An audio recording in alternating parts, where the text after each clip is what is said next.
चलिए दीप, जरा बताइए एग्जैक्टली क्या हुआ है ग्लोबल मार्केट में और क्या एक्सपेक्ट किया जाए अब। सबसे बड़ी बात है कि कुछ नहीं हुआ है ग्लोबल मार्केट्स में, क्योंकि जैसा आप भी बता रही थी कल दो मेजर मार्केट्स बंद थे।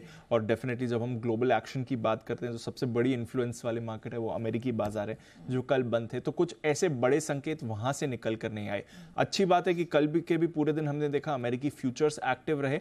आज भी अगर आप देखें तो अमेरिकी फ्यूचर्स आपको हल्की बढ़त के साथ ही ट्रेड करते हुए दिख रहे हैं, तो वो एक अच्छा संकेत जरूर है बाजारों के लिए।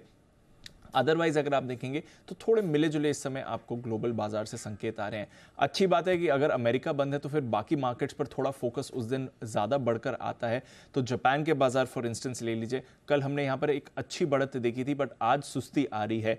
बट कल के ट्रेडिंग सेशन जो जापान में है उसमें एक बड़ी बात हुई है, 1990 के बाद का हाईएस्ट लेवल कल इंट्राडे में हमने जापानीज बाजार को छूते हुए देखा, यानी कि 33 साल की ऊंचाई पर जापानीज बाजार आपको इस समय दिख रहे हैं। तो ये कल एक बड़ा एक्शन जरूर वहां पर होते हुए दिखा था।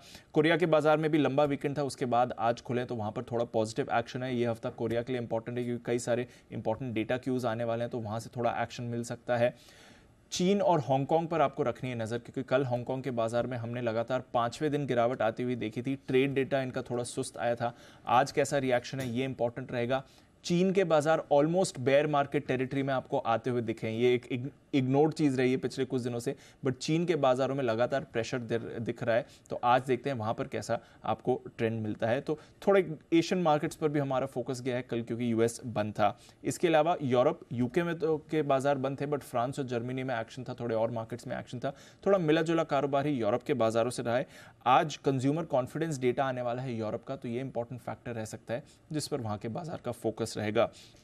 ऑफ कोर्स आज के एक्शन की बात करें तो एक तो लंबे वीकेंड के बाद अमेरिकी बाजार खुलेंगे, वहां पर रहेगी नजर। दूसरा, डेट डील की जो कुछ और डिटेल्स हैं वो आ सकती हैं, क्योंकि कल इस पर वोटिंग संभव है। यूएस की कांग्रेस में कल इस पर वोट हो सकता है, उसके बाद सेनेट पर यह बिल जाएगा और उसके बाद इसे सहमति मिल जाएगी।